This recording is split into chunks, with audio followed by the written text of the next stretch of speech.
Hello and welcome to Different Perspectives. I'm Paul Ndiho in Washington. History is being made in the Middle East as Israel and Hamas enter the first phase of a peace agreement after nearly 2 years of conflict.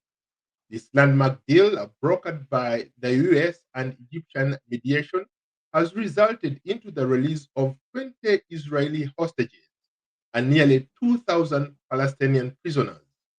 In Tel Aviv, our families celebrated their return of the loved ones, while a cautious optimism filled Gaza.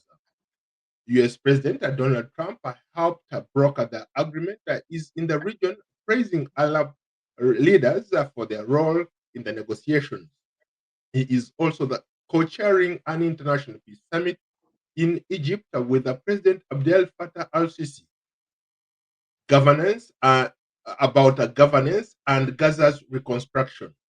Can this deal lead to a lasting peace, or will it be another fleeting ceasefire? To help us discuss the significance of this moment, I'm joined by my good friend from Nairobi, Kenya, Dr. Edgar Githua, a security and diplomatic expert at Strathmore University. Mr. Dr. Githua, welcome to a different perspective. Thank you, Paul. Thank you for having me. Always a pleasure. Wow, what a moment. We've been talking about this for years, and now we are here. Finally, we have an agreement. What's the significance of this agreement for the region, and what does this mean for the Middle East peace process moving forward? Thank you. Thank you, Paul, for your question, and thanks for having me. Definitely, of course, the world breathes a sigh of relief because of, the war. War is bad for everyone. War hurts everyone. The war was hurting Israel. The war was hurting the Palestinians. So the world breathes a sigh of relief because at the heart of the war, it is human lives that are at stake. So we celebrate the fact that there'll be no more loss of life, hopefully going forward, and that peace can be realized. Now, more to your question, what does this mean? It is a step in the it's a step in the right direction. It's a step in the first direction of securing peace. But for me, I am left after we secure this peace. For me, I have bigger questions because I tend to think. For me, I look at this issue. The Hamas, for me, I usually the bigger question in terms of. So now that Hamas, given some of the conditions that have been given, Hamas had been asked two major things. Number one, to turn over this government, the civilian control and leadership to a civilian body within Gaza, one, and two, to disarm any region. So for me, I am happy that human lives are going to be saved, but I am not so sure how Hamas are going to be to disarm. I do not see them disarming. They will pretend to disarm. And for me, I am saying this is just a stopgap measure. And as a peace and conflict expert, I celebrate a small win. You can't always win and get everything you're looking for. So the ceasefire at least saves human life. In post-conflict reconstruction, we say you first deal with security. You first secure security such that aid can come in, the wounded and the sick can be evacuated, and all that. So I am happy that at least that has taken place, and hopefully we are going to have, a semblance of peace. But there will be bigger questions about the role Hamas will play in the region going forward. Because if Hamas continue trying to play a role in the region, this is just a comma. This is just a stopgap measure. If Hamas do anything funny, nation states defend themselves. Israel will defend itself once again. Interesting. How do you assess the role the US President Donald Trump played and the Arab leaders who were very instrumental in securing this deal? Thank you. The US has played a very great role, and we have to commend them for that. And especially, and this is what it is. And this is what it means being a global superpower. the ability to provide what we call public goods. So I am sure the US had a conversation with Israel and probably had a very deep conversation, and Israel probably expressed its fears and its plans with the US. And the US also reaching out to the Arab world was able to explain what needs to happen. So yes, we congratulate, of course, the American team working with the Arab League. So for this deal to be brokered, I see two main players. The Arab League, because they put pressure on Hamas and the Palestinians in terms, and especially on Hamas, telling Hamas that, yes, in as much as we see what you're doing and you're trying to fight for the freedom of Palestine, but you cannot continue also breaking the law, and you are the aggressors on October 7th. So I'm sure the Arab League, also wanting to have a semblance of peace, have piled pressure on Hamas, telling them, you will not get financing, you will not get support, you will not get the moral support that you require from us until you hand over those hostages. Because, granted, the Israelis' first demand was, we want our citizens back home. So the Arab League must have told Hamas, you have to give up those hostages or there is no peace and you are going to be seen as the bad people. And of course, on the other side, for Israel to agree to come to the table, we see the American hand definitely talking to Israel and just telling them, they will guarantee the peace process. Paul, most peace agreements do not hold because they do not have good, powerful guarantors. It is one thing to broker a peace deal. It is another to have strong guarantors who can be able to talk to both parties to keep their end of the bargain. And that's the goal I see the peace agreement. You need a superpower like the US, whom Israel respects and fears, whom the Arab world respects and fears, being able to tell them that we see we have to hold this end of the bargain, or else there'll be consequences. So the Americans have played a role that we cannot negate. Interesting. How about with all the Israeli hostages now are released and nearly 2,000 Palestinian prisoners are freed? What are the immediate security and political implications for both sides? So, number one, let me start with the political. On the political side, Netanyahu scores big with his Israelis because the domestic pressure on Prime Minister Netanyahu was bring back our children home, bring back our citizens, our boys, our fathers, our mothers. So to an extent, he's been able to fulfill that. So he gets political mileage out of it. Of course, conversely, some lost their lives, but Hamas will have to give up those bodies. So for the Israelis, there will be closure. There will be closure in terms of we have back our citizens, even the ones probably who lost their lives, and our condolences to them. But the Israelis will have a step in closure. So Netanyahu wins big politically on that front. And then, of course, he now ramps up security in terms of, I'm sure they've had this conversation of what went wrong on October 7th. Why was the intelligence apparatus probably not aware of what was happening? Where was there security lapse? I'm sure they've done those post-mortem discussions. But on the bigger scene, on the side of now Gaza, Hamas was also losing ground. Hamas was losing its popularity even among the Palestinians. I have done a study on the Palestinians, and you'll be surprised, Paul, not all of them side with Hamas's violent nature of carrying out its agenda. Remember, the Palestinians for the longest time have their PLO under President Mahmoud Abbas. So to an extent, yes, when Hamas were militant, they initially had a lot of support. But now this long drawn out conflict with Israel that has made the very Palestinians whom they claim to fight for suffer, they were losing a lot of ground. So I'm also seeing domestic pressure in terms of Hamas losing the place they had in the eyes of the Palestinians. Because yes, to an extent, they may be deemed by heroes by some certain quarters that they've been able to secure the freedom of the detainees. But on the other hand, there are Palestinians who've been questioning, did we have to get here? I mean, you have the hostages you held, the Israeli hostages you held, Gaza has been destroyed. We've lost over 60,000 lives. Was it really worth it? So it has been counterproductive for the Hamas side. So there are wins and losses, but right now, Hamas agreeing to hand over the control of Gaza to a civilian transitional body, for me, is a big signal that Hamas are not as popular as they were once before.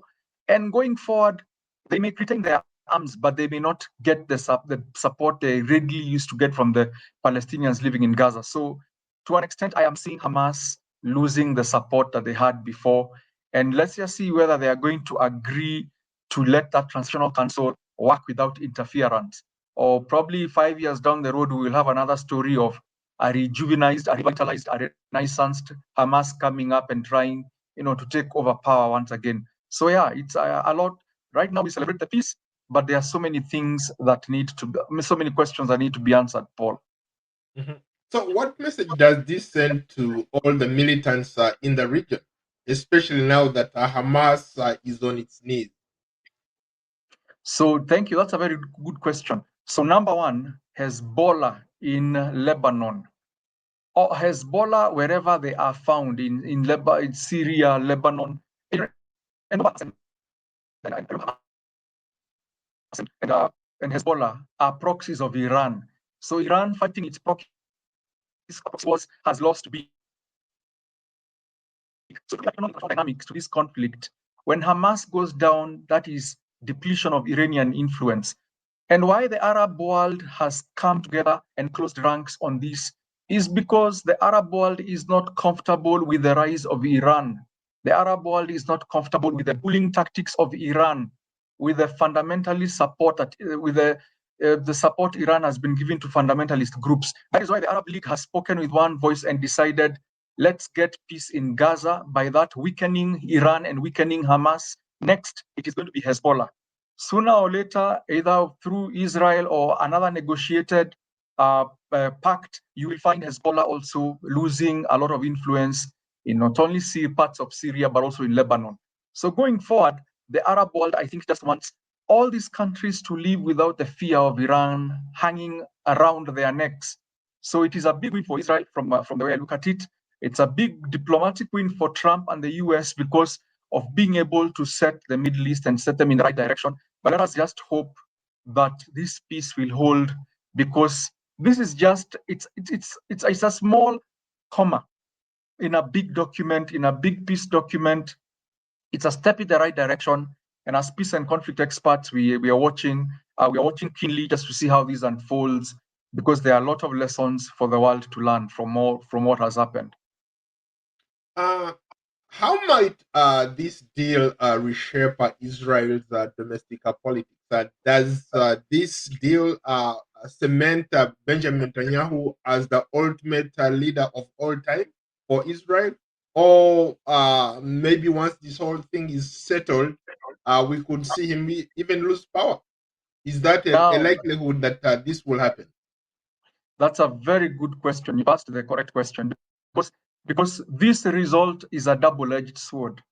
And let me explain it. There is a theory in international relations called neorealism. And one of the arguments that neorealism gives is that for leaders to cement popularity back at home, they create an external enemy. Whenever a leader has winning support back at home, you get an external enemy which number one, deflects pressure from you, from your pure performance domestically, and it galvanizes the country to speak with one voice because you are in a wartime. Now, if you use that theory, already remember Netanyahu back at home. He's been having Prime Minister Netanyahu. He's been having his mixed politics. The past, even before this Hamas attack on October 7th, he had been on slippery ground, because for the longest time it is coalition governments that rule Israel. There is no one party that is able to get the outright majority they are looking for. So now that we have vanquished the enemy, now that Israel has vanquished the enemy, it can go two ways. Number one, he will definitely wallow in a lot of praise. He'll definitely get a lot of goodwill in the short term. People will be happy he has brought back the Israelis home. He has secured Israel's borders. He has proven to the world that he's willing to fight for Israel to the end. So on that account, he gains a lot of popularity.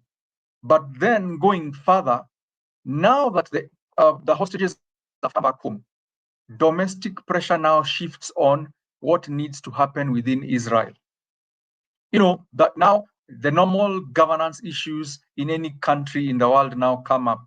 So now people start asking, did he spend too much time in the war and he forgot our infrastructure, he forgot, our economy? Now he's going to be asked, of course, they'll be given a, I'm sure probably his Knesset will probably be a bit kind to him. But sooner or later, politicians are politicians. You'll start hearing politicians asking him, and other party leaders now asking tough questions. What about our economy? What about our healthcare? What about our taxation? What about all the normal governance issues are going to come up? So this is going to buy him some goodwill, but only for a season. Sooner or later, he now needs to refocus after securing Israel's borders and securing whatever he needed to secure is now the tough questions of the day-to-day governing. And Israel politics, where they have reached, there is no one party that gets a majority. So it depends on whether his performance could attract new coalition partners, bolstering his image and making him more powerful in government, or he could remain at the same time and then sooner or later people tell him, okay, you are the wartime prime minister that we required. Now it's time to build a nation. Let's hand over to somebody else. And it could go either way, Paul. It could go either way. But my assessment is that this is going to buy him some goodwill for some time. And then sooner or later, Israel's politics are going to catch up with him. And he'll now be asked, what are you doing about the Israeli economy? What are you doing about our domestic issues? And sooner or later, because human beings, Paul, never get satisfied, no matter what you do for them. They will celebrate you for one, they'll celebrate you. Remember, they celebrated Jesus, and then for the same ones who could crucify him. So, yeah, so I think being a pragmatic and a very experienced politician, he understands after this peace deal, after securing the hostages, he needs not to dwell in the complacency of that success. He now needs to turn his attention on the domestic Israeli political scene and issues affecting Israel, and now just with all hands on deck, work on that. Otherwise, they will forget he was a hero. They'll forget he's the one who was the prime minister who took them through a difficult period, and they'll vote him out. I mean, they'll be baying for his blood. Mm-hmm. How about similarly across in Palestine? Where does this put PLO and even Hamas for that matter? Okay, thank you. I have seen Mahmoud Abbas was invited for the meeting, and of course he was definitely going to attend, because ideally the PLO for the longest time has been the voice of the Palestinians for the longest time. That has been the voice of the Palestinians. So PLO is going to become increasingly stronger. PLO has been the moderate, for the longest time, PLO has been the moderate group that has run Palestine. So they are definitely going to get more mileage. To what extent Gaza will allow, or Hamas will allow, the PLO to take over Gaza, that remains to be seen.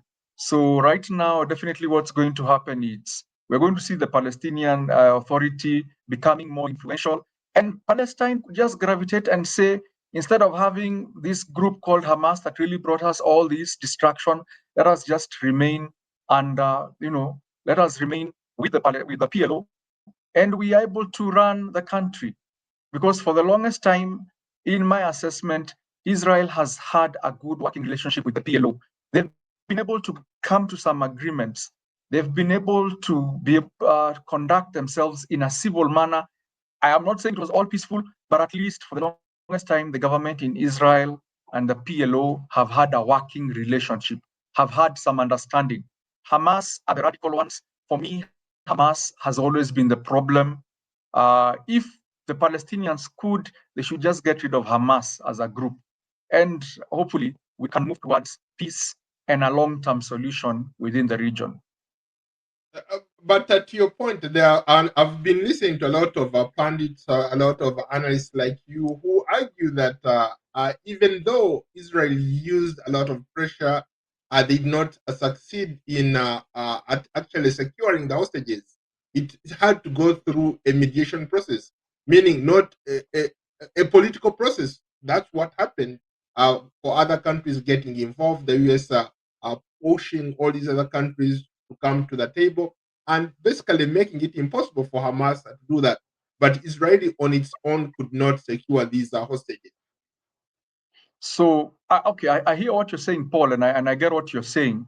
But this is a strategic reasoning, and I'm not holding brief for Israel, but I can see what they did. Crushing Hamas was not an issue for Israel. That they could have done anytime, and they will do in the future.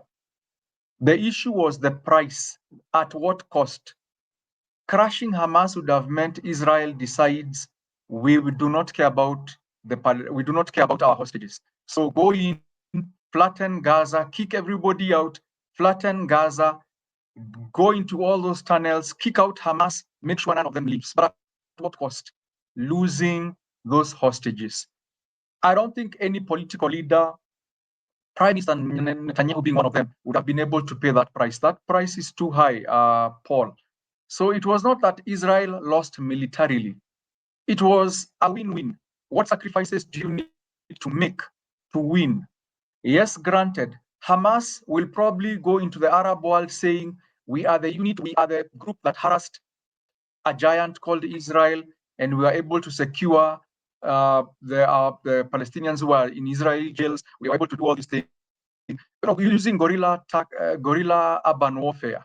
Granted, Hamas could claim they have won, but Israel, on the other side, because they have gotten back their hostages, they have also won. So if from where I look at it, you choose your battles wisely, Paul. In some of these things, you choose your battles wisely. You can't have your cake and eat it. You celebrate that small win. You have gotten your hostages. It took mediation and negotiation. Granted, so be it. Let the world out there laugh and say that you've been humiliated. But for you as a political leader, realizing you're able to get back your leaders and get back your hostages, you have won. So winning is different. The lenses are very different, Paul. So I know to the fundamentalists out there, they could be out there celebrating, yes, we have brought Israel to its knees. But ultimately, the fact that Hamas has had to give up its leadership in Gaza, I think Israel can live with that and consider that a win. The problem for Israel would always have been if Hamas was allowed to be in political control of Gaza. Hamas and their doctrine, Paul, I have looked at the Hamas charter. In their articles, in their charter, one of their statements is the annihilation of Israel. They have put it in black and white. They were formed. Their sole existence is for the annihilation of Israel. So there was no way Israel was going to sit pretty with Hamas ruling Gaza. So it is a win-win. How? Israel has managed to get its hostages back, has managed to get Hamas to give up its leadership in Gaza. How have the Palestinians won? They have been able to get, Hamas has won by getting back its, the people who had been jailed in Israeli jails, over 200, I think, and some other detainees, over 1,000. Those ones have been able to come back. They've been able to draw out the process, make Israel bleed and there. So Hamas can take this pretty small win and, just melt into the shadows. But between you and you, Paul, the shadow war has just begun. In other words, we will have peace on the surface. Nothing will happen in Gaza in the eyes of the public, but those Hamas leaders, those Hamas militants are going to be hunted down because Israel will not allow that group to regroup and create such a force again going forward. I guess that's a very, very good point. In case you are just joining us, my guest is Dr. Edgar Githua, a security and diplomatic expert at Strathmore University in Nairobi. He's been analyzing regional and security issues, especially in the Middle East, for years, and brings a deep insight into what this deal could mean for the future of the Middle East peace. Doctor, let me come back to you. The agreement includes plans for an international security force in Gaza. What challenges might this raise in deploying and managing such a force? We've seen different missions like in Haiti or in all these other places where they have an international force there. It's not easy to get in, especially with like Hamas and all these other militants in that region. Obviously, Israel doesn't want to cede control of that area as well. So, are we likely to see maybe some clashes of some sort going forward if this international force is on the ground? Thank you. That's a very, very good question. And sometimes in post-conflict reconstruction and peace building, we talk about the security pillar, making sure the region is secure first before anything else can happen, before we can reconstruct the hospitals, the schools, the buildings, all those things. We need to have security in place. But like you rightly raised, there'll be two main challenges. Number one, the countries where these soldiers are going to come from. Israel will not be comfortable with having countries from the Arab world stationing their forces there. Israel will not be comfortable with that. And of course, the Palestinians will also want to have forces that are neutral. So granted, that is going to be the next sticking point in the negotiations of which kind of UN-led force or what multinational security force will be put in place. Two, what will be the mandate of this force? Because remember, under the UN Charter, we have Chapter 7, which talks about peacekeeping. And then we have Chapter 8, we have Chapter 7, and then we have Chapter 8, which is peace enforcement. So sometimes peacekeepers, if you fire at them, remember they're trained soldiers, they can fire back at you. So what will be the mandate of this security force?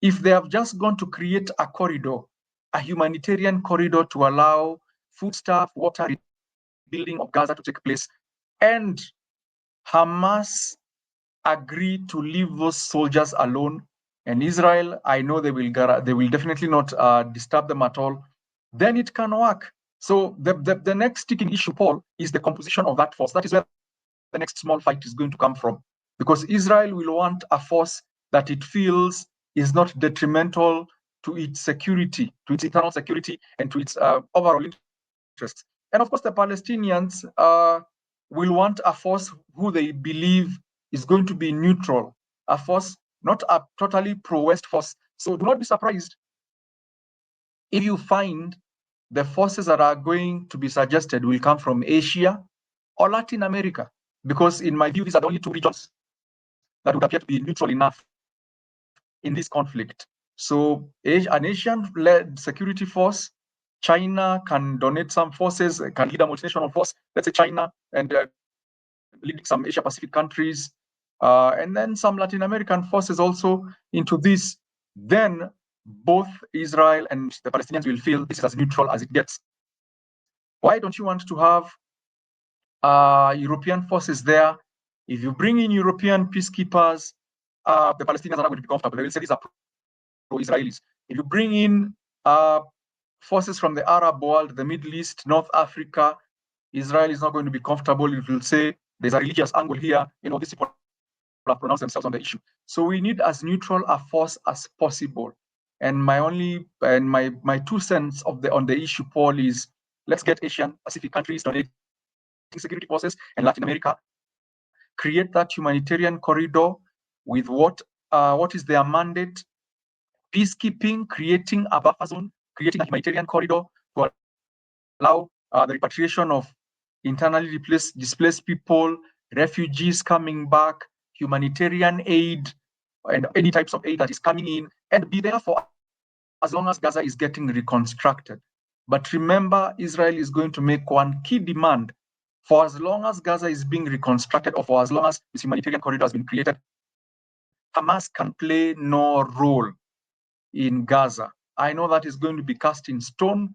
And if those conditions are met, yes, we are talking about a semblance of peace in this region as they work out the bigger issues that need to be, and have the bigger discussion that eventually needs to be had about how will they stay and coexist with each other, seeing that both of them belong to that part of the world. Edgar, I've not seen a Yes. lot of people talk about the role Egypt played. Egypt, I'm really proud of what they've been able to do, and even to the extent that they're able to host this summit where the agreement is being signed.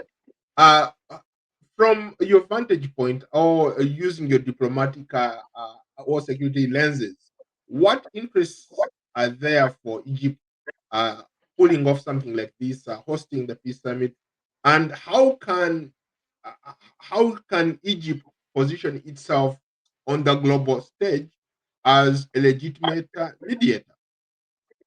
Thank you. That's a very good question.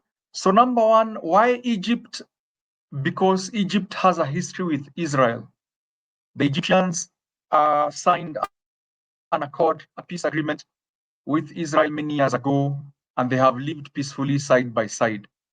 Egypt was suffering the brunt of the conflict in Gaza. Why? Remember the Sinai area, remember the Rafah crossing. So any internally displaced people, any refugee crisis, Egypt would be the first to bear. In the Arab world, Egypt is one of the countries that would bear that. So it is in Egypt's interest to bring about peace in the region so that it secures its borders, number one.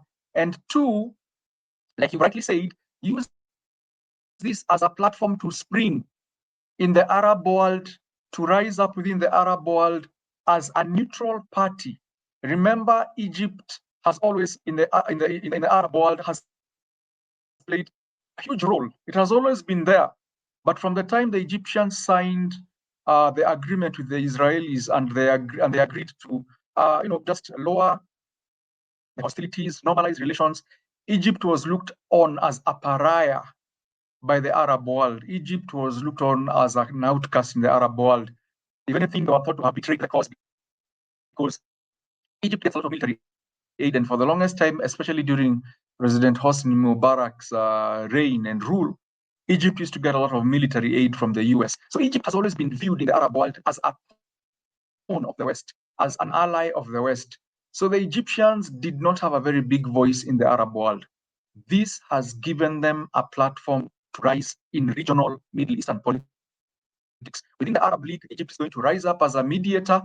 And trust me, its role is going to cement its role diplomatically as a leading player, and it will not be ignored again by the Arab world. So I think on that front, the Egyptians have done well for themselves. Secondly, I believe with the nudging of the US or with the help of the US, Egypt was at neutral territory where even Israel felt, yes, we know the Egyptians. We know we have a working relationship with the Egyptians. So Egypt was that neutral party that both the Palestinians and the Israelis would have agreed to listen to and would agree to go and have talks. Because for the longest time, other than the revolution that kicked out President Mubarak, Egypt, of course, has had its share of upheavals, but it pretty much seems like it is now settling, and it is looked upon as one of those leading figures in the Arab world. So that is the role Egypt has played, and going forward, you can only expect Egypt's influence in the Arab world to increase. Its stature has definitely increased because of this peace agreement. How about how might this development influence a broader regional relations, particularly between Israel and countries like Saudi Arabia, Qatar, which was also very instrumental in bringing this thing together? Remember, like about 2 months ago, Hamas and negotiators were almost killed trying to talk about the same issue here in Qatar. Or Iran in this case. Where does Iran fall? Because almost all their proxies in the region have been taken out. So what does this mean going forward? Thank you. So, like you rightly said, we get a reset into the politics of the Middle East. This is a regional reset of the international relations of the Middle East. Why am I saying that? Iran is going to lose influence. The Arab world has proven it can speak with one voice under the leadership of countries like Egypt and Qatar and Saudi Arabia to craft peace without the meddling hands and fingers of Iran. So Iran is going to be the loser of all this. I keep saying, and I have said this many times on different platforms, the October 7th attack by Hamas on Israel, the target was not even Israel per se. The target were the Abraham Accords that Israel had already entered into in the normalization of relations between Israel, Bahrain, Saudi Arabia. The Arab world had reached a place where they were now beginning to realize that Israel is here to stay, and we can have our relations with Israel. So, from where I sit, Paul, Iran is and I have been after Israel agreeing to this peace agreement. This will catapult. It will take back Israel and those Arab countries back to their Abraham Accords. They will now revisit that conversation, and the Arab world will now begin to really realize, yes, maybe we can now have a conversation with Israel now that they look like they are willing to give this Palestinian discussion further thought and deeper thought. So the Arab world is going to start normalizing relations with Israel. So Israel has won big. For me, in as much as anybody else out there may argue that Israel has lost, from a diplomatic perspective, Israel has won because they have been able to prove to the Arab world, if you give us reasonable terms, we are willing to come to the table and we can strike a deal. And that's what the Arabs need. So long as they can see we have someone who we can negotiate with, this begins the conversation. And not only the Abraham Accords could even be widened to include other countries that initially were not in them. So ultimately, you will start seeing a reset. And why is all this being done? Iran, the bully of the Middle East, from my perspective, is going to be isolated and will find itself having fewer allies. Remember, Iran has meddled in Lebanon, in Syria, Iran in Yemen, spreading its Shiite, brand, fundamental brand of Islam.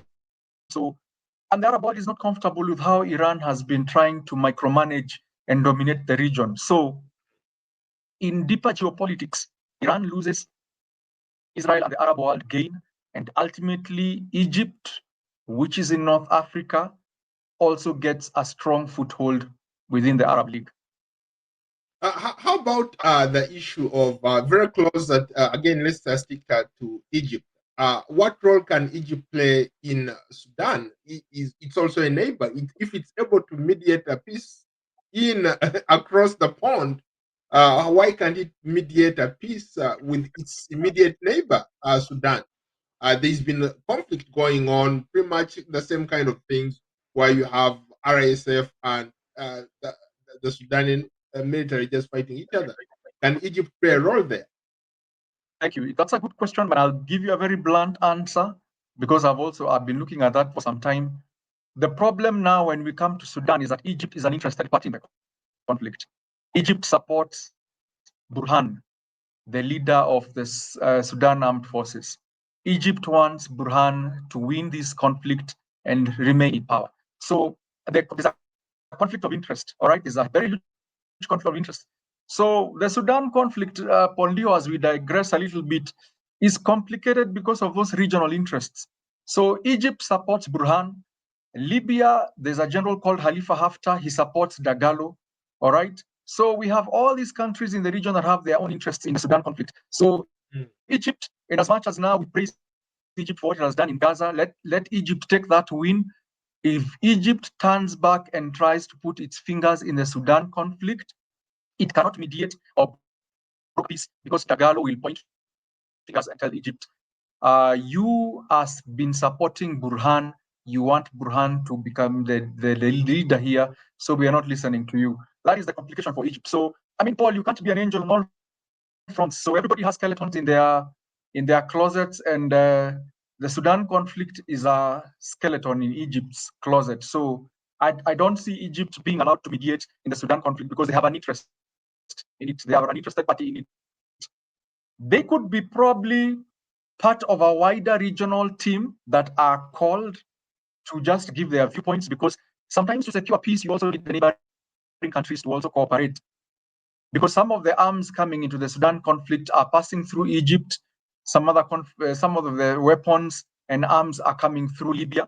So if we can get Libya and Egypt to back the peace process and agree to seal those borders so that the arms do not flow through those porous borders, yes, they can play that kind of role. But in giving them a prominent role, the way they have a prominent role in this Israel-Palestinian conflict, Egypt cannot, in my view, does not have the same weight, does not carry the same weight, because they are an interested party in the current conflict in Sudan. Well, your concerns are very well noted here. Now, what lessons can maybe other African nations who are dealing with the internal strife or border regional conflicts like the DRC and whatever learn from this moment? Is diplomacy the way to go, or we just use military force to bring pressure to bear? Thank you, Paul. That's a very nice question. I am a realist at heart. Even in the theories, I'm a realist at heart. I like hard politics. I call it as it is. The biggest lesson humanity needs to learn right now, and this extends all the way up to the Russian-Ukrainian conflict, that all conflicts come to an end sooner or later. All conflicts at some point are going to come to an end. The costs are going to be different, the situations are going to be different, but sooner or later, conflicts cannot just go on in perpetuity.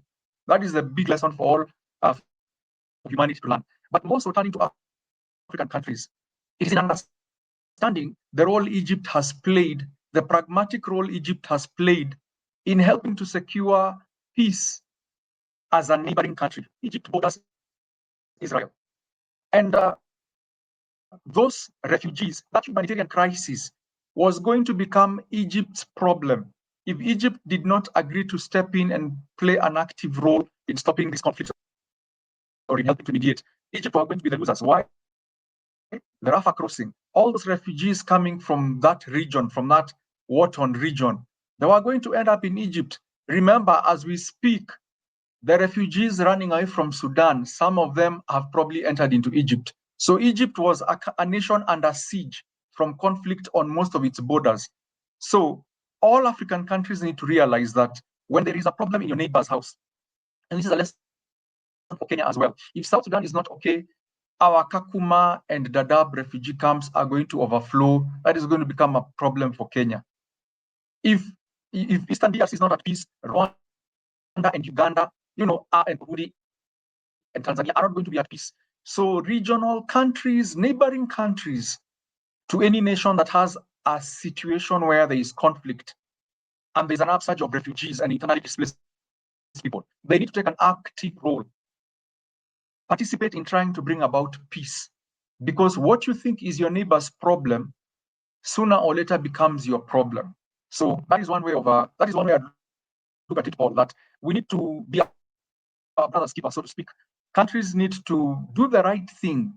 And ultimately, just at the back, regardless of whatever interests a country may have, ultimately, countries need to realize that, these are human beings, these are human lives that are getting lost. These are human lives at stake. So we need to do the right thing so that we are able to at least save lives and, make the world a better place in our own little way. Well, Dr. Edgar Githua, thank you so much for your time. Thank you so much, Paul. Thank you, and always a pleasure. Likewise. I enjoyed the conversation. Thank you so much. Thank you so much. We want to know what you think about the significance and the challenges of this historical code signed in in Egypt. Share your thoughts and comments in the comment section below, and don't forget to follow, like, and subscribe to Paul Ndiho on Substack, X, Instagram, Facebook, Threads, LinkedIn, Blue Sky, YouTube, and Spotify. Stay tuned for this continuing coverage on this platform. We look forward to hosting you on another edition. Bye for now. Take care, Doctor. Thank you so much. Thank you. Okay, stick around for a minute. Okay.